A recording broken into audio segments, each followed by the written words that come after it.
Hello everyone, in this video I want to use the Excel to demonstrate how can we solve in the portfolio examples. And then so in the previous videos, make sure you watch it because in that video we already set up identify the decision variables, objective function, and the constraint. So what we're going to do now is just focusing on using the Excel solver to solving this problem. Okay.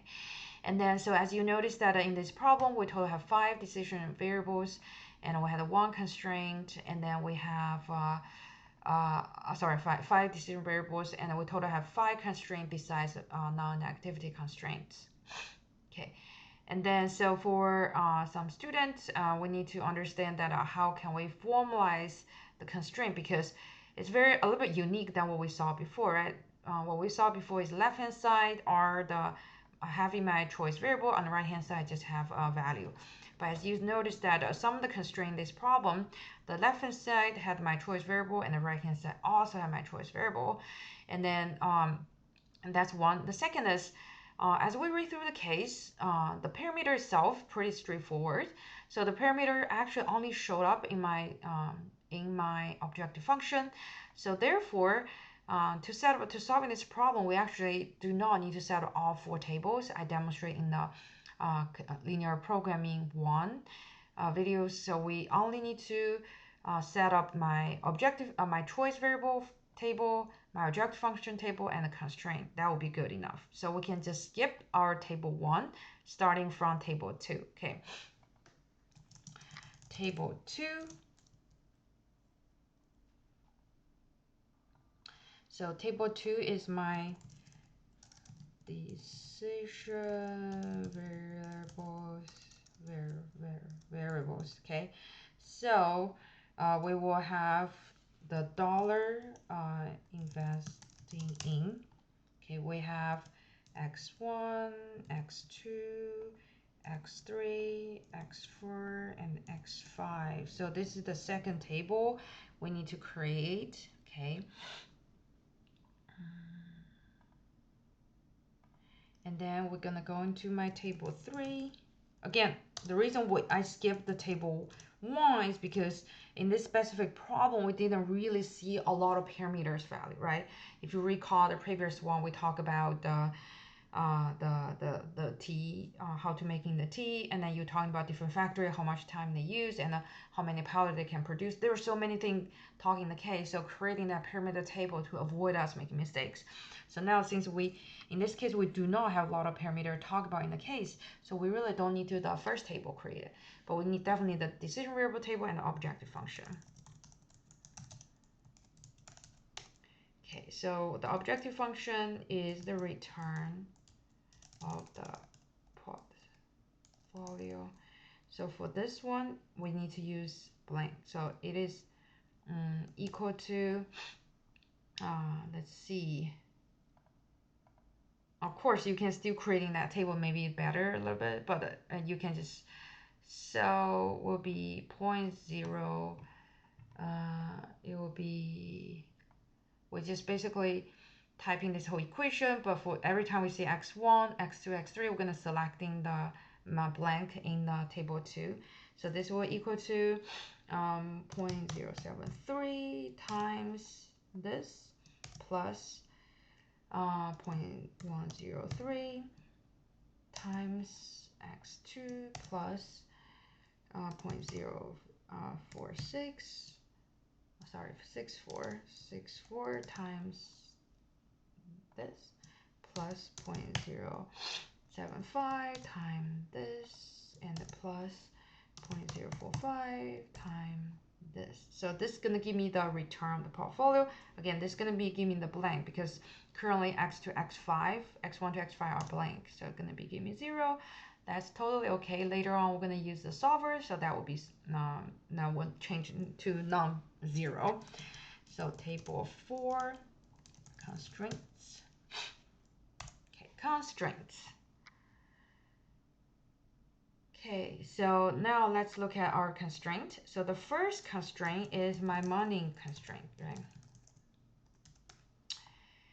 And then so first, so everything we're calculating here will be return return, and then operator, and then limit. Okay. So for the money constraint, so basically that's, like I said, we have 5 constraints besides non-negativity. So the first constraint is we need to use all the monies, right? So x1 plus x2 onto x5, we sum all of them together has to equal to $100,000. So what we can do is we can just sum all of them. Okay, it's equal to you use x1 plus x2.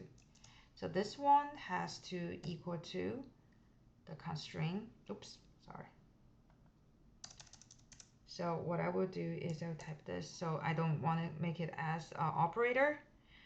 And then so this has equal to $1,000. Okay. So the second is related to the oil constraint, right? Oil industry should not should not over $50,000. So therefore here is the sum of this two. Remember x1, x2 is related to the oil industry. Sorry. Equal to sum, adding this two. Okay, so for this one has to be smaller and equal to $50,000. And similarly for the steel industry constraint. So for the steel is sum of the x3 and x4. Again, you can say x3 plus x4, okay? So for this one also has to be smaller and equal to 50,000, okay? So we finished the 3 constraint, right? 1, 2, 3. Now we move on to the government bond constraint, okay? So the government bond constraint, x5 has a large equal to 0.25 times x3 plus x4. So we basically follow exactly the same thing to fill in my cell here. So the government bond has to be government bond is at x5, so therefore in the return here I type to equal and select F5. So this one has to be larger and equal to so in here again it has to be a formula 0.25 times parentheses, wait, okay, 0.25 times x4 plus x5, x4, sorry, not x4 plus x3 plus x4, x3 plus x4. Again, you can use sum here as well, and I'll push enter. Currently will be 0 because 3 and 4 here is blank. Okay, so the next constraint is related to the Pacific oil constraint. Pacific oil constraint, okay. So for this one, we have specific constraint is x2 has to be smaller and equal to 0.6 times x1 plus x2, okay. So therefore here we type in equal, select x2. So for this one has to be smaller and equal to, again here will be type equal to 0.6 times parentheses x1 plus x2. And then close the parentheses, push enter. So those are the 5 constraints that we needed. And beside later, we're going to use non-negativity constraint.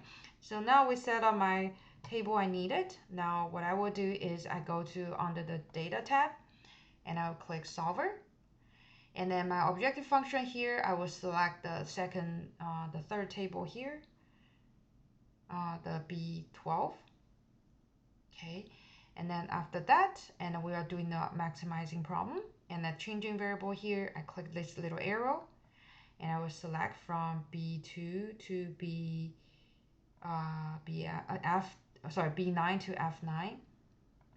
Now I will start adding constraint, and then so first I will add in my equal sign, so add.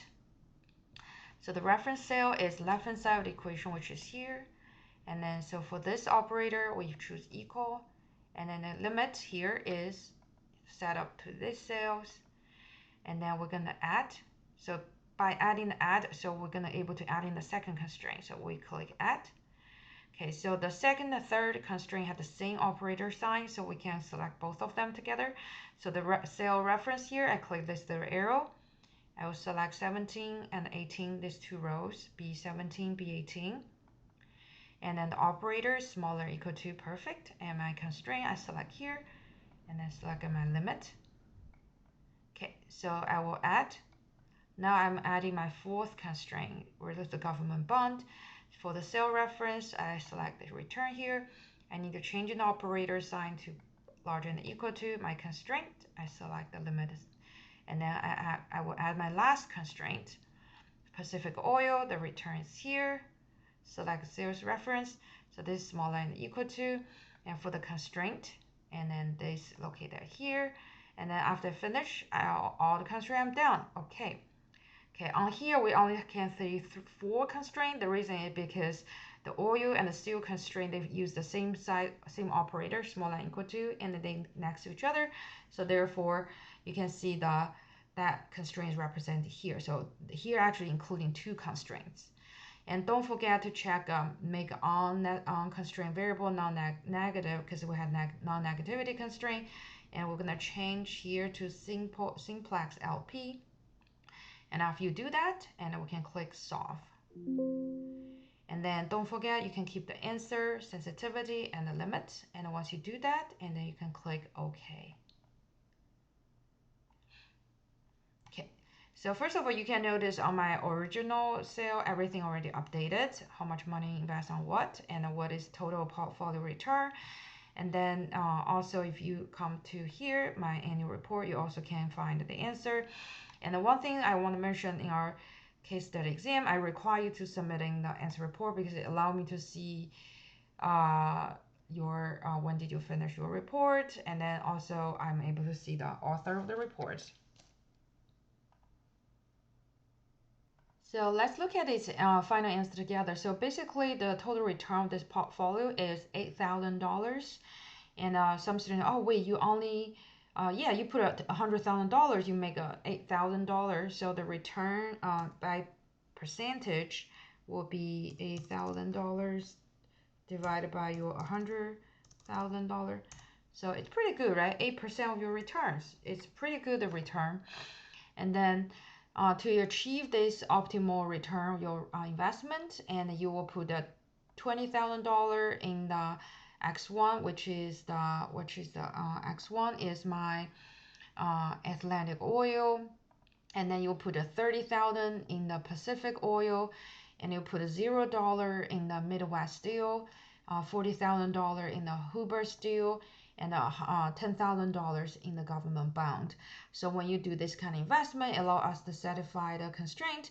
So they are all bonding, except the steel constraint is not bonding, because the total amount of money we spend on the steel is $40,000. So it's a $10,000 away from the upper limit. That's totally okay, because our goal is not try to meeting the upper limit of my constraint. Our goal is try to maximize, optimize my returns, right? So $80,000 is the highest return we can get. $8,000 is the maximum return we can gain by investing this $100,000 among these 5 assets, given the constraint that we need to satisfy.